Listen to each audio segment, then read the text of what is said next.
कहानी को सुनते समय हर एक शब्द पर ध्यान दे।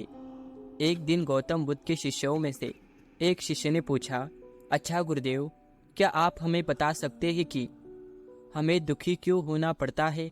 बुद्ध ने उस सवाल का जवाब देने से पहले उनके शिष्य से एक प्रश्न पूछा, तुम्हारे पास घर में बीमार व्यक्ति के इलाज के लिए चूर्ण है?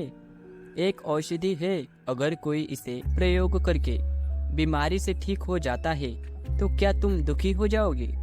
शिष्य ने सोचकर उत्तर दिया, नहीं गुरुदेव, यदि कोई चूर्ण से बीमार व्यक्ति ठीक हो जाए तो हम दुखी नहीं होंगे। बुद्ध ने मुस्कुराते हुए कहा, ठीक है, तुम्हारे उत्तर से स्पष्ट है कि चूर्ण से ठीक होने से दुख कम होता है या शायद होता ही नहीं। अब मैं तुम्हें बताता हूँ। उसी तरह आत्मज्ञान और सत्य के उपदेशों से हमारे मन के दुखों का नाश होता है। जब हम अपने जीवन में विवेकी बनते हैं और सत्य का पालन करते हैं तो हम दुखी नहीं होते।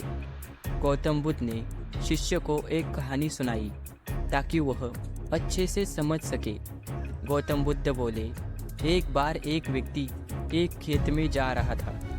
उस खेत में कुछ लोगों को काम करते हुए देखा और उनके पास जाकर उनसे पूछा, तुम लोग यहाँ क्यों काम कर रहे हो? एक मजदूर ने उससे कहा, हमें पैसों की ज़रूरत होती है, इसलिए हम यहाँ काम कर रहे हैं।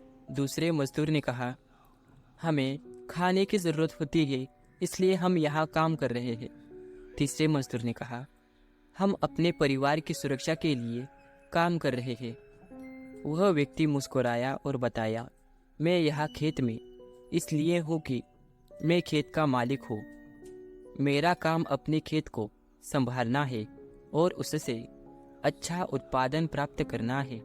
इस कहानी से समझना चाहिए कि हम जब अपने जीवन के मालिक बनते हैं और सत्य के मार्ग पर चलते हैं तो हम दुखी नहीं होते।